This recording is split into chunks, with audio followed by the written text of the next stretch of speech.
पुणे जिल्ह्यातील श्री क्षेत्र आणे येथील ग्रामदैवत श्री रंगदास स्वामींच्या पुण्यतिथी निमित्त चविष्ट चवदार आमटी भाकरीची अनेक वर्षापासूनची परंपरा जपणारी यात्रा शुक्रवारी सुरू झाली असून 3 दिवस सुरू राहणार आहे। जिल्ह्यातील श्री क्षेत्र आणे येथील ग्रामदैवत आणि श्री रंगदास स्वामींच्या पुण्यतिथी उत्सवानिमित्त चविष्ट चवदार आमटी भाकरीची अनेक वर्षांपासूनची परंपरा वेगळेपण जपणारी यात्रा शुक्रवारी सुरू झाली असून 3 दिवस ही यात्रा सुरू राहणार आहे। वाजत गाजत भाकरीची मिरवणूक काढण्याची एक आगळी वेगळी प्रथा या गावात पाहायला मिळते। श्री रंगदास स्वामींच्या पुण्यतिथी उत्सवास प्रत्येक वर्षी पौष शुक्ल प्रतिपदा या दिवशी सुरुवात होते। या निमित्त भरवण्यात येणाऱ्या या यात्रेत हजारो भाविकांना 2 दिवस आमटी आणि भाकरीचा महाप्रसाद दिला जातो। त्यासाठी गावच्या पंचक्रोशीतील प्रत्येक घरातून बाजरीच्या भाकरी जमा केल्या जातात। याशिवाय हजारो लिटर आमटी तयार केली जाते। त्यानंतर जमा झालेल्या भाकरींची वाजत गाजत मिरवणूकही काढली जाते। या गावात यात्रेच्या निमित्तानं पारंपरिक वाद्यांच्या तालावर निघणारी ही मिरवणूक बाजरीच्या भाकरींची असते। आणे गावच्या पंचक्रोशीतून अशा प्रकारे वाजत गाजत टेम्पो, ट्रक, जीप अशा जमेल त्या वाहनातून बाजरीच्या भाकरी गावात आणल्या जातात। पूर्वी ढोल ताशांच्या गजरात या भाकरींची मिरवणूक बैलगाडीतून निघायची, मात्र आता पारंपरिक वाद्यांच्या तालावर वाहनातून ही मिरवणूक निघते। श्री रंगदास स्वामींच्या पुण्यतिथी निमित्त गावात 2 दिवस चालणाऱ्या यात्रेत आमटी आणि भाकरीचा प्रसाद दिला जातो।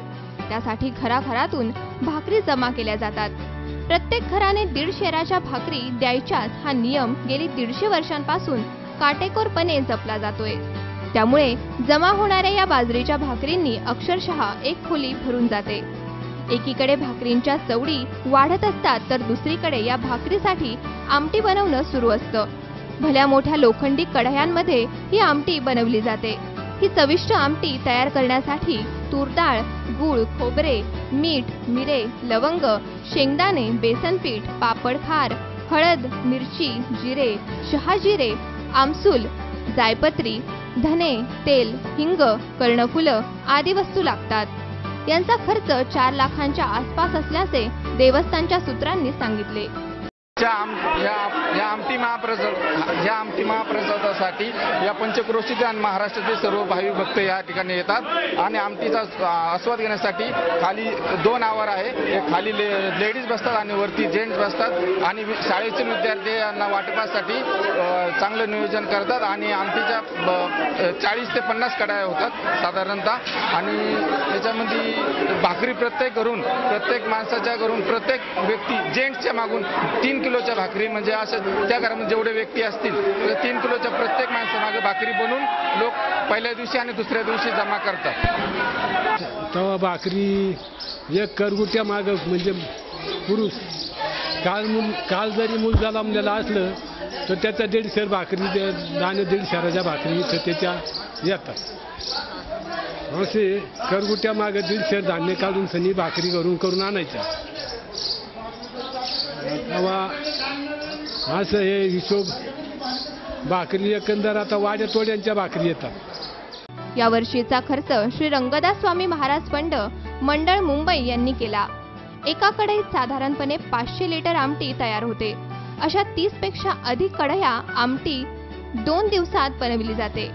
पण सारं गावच या कामासाठी सरसावलेलं असल्याने हे कामही उत्तमरित्या काटेकोरपणे नियोजनबद्ध पार पडतं।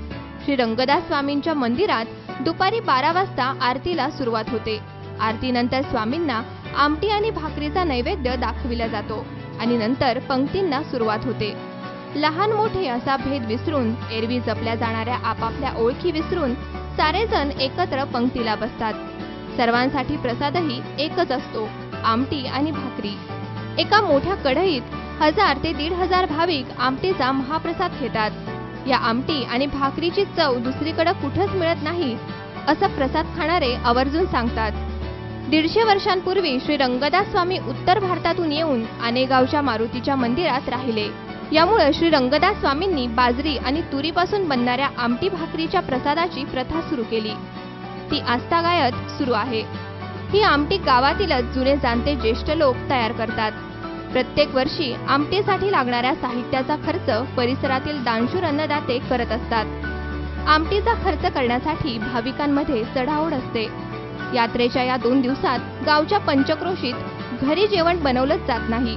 कामानिमित्त बाहेरगावी राहणारे, शिकले सवरलेले, एरवी जेवताना खाताना नियम पाळणारे इथं पंक्तीला बसतात. ताटात भाकरी चुरून त्यावर गरमागरम आमटी ओततात आणि भुरका मारत प्रसाद घेतात. कारण गावच्या यात्रेत प्रसाद घेण्याची हीच पद्धत आहे.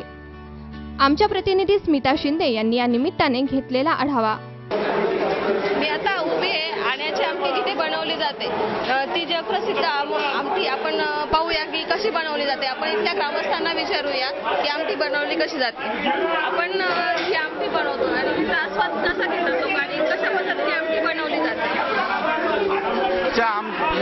या आमटी महाप्रसादासाठी या पंचक्रोशीतील आणि महाराष्ट्रातील सर्व भाविक भक्त या ठिकाणी येतात आणि आमटीचा आस्वाद घेण्यासाठी खाली 2 आवर आहे. एक खाली लेडीज बसतात आणि वरती जेंट्स बसतात आणि शाळेचे विद्यार्थी यांना वाटपासाठी चांगलं नियोजन करतात आणि आमटीच्या 40 ते 50 कढया होतात साधारणतः आणि त्याच्यामध्ये भाकरी प्रत्येक माणसाच्या घरून प्रत्येक व्यक्ती जेंट्सच्या मागून 3 किलोच्या भाकरी म्हणजे असं त्या घरामध्ये जेवढे व्यक्ती असतील तर 3 किलोच्या प्रत्येक माणसामागे भाकरी बनवून लोक पहिल्या दिवशी आणि दुसऱ्या दिवशी जमा करतात. आपण आता पाहिलेच आहे की इथे आस्वाद घेण्यासाठी कितीतरी भाविक आमटी पिण्यासाठी राज्यभरातून भाविक येत असतात. आपणही या आमटीचा आस्वाद घेऊ शकता. स्मिता शिंदे आणि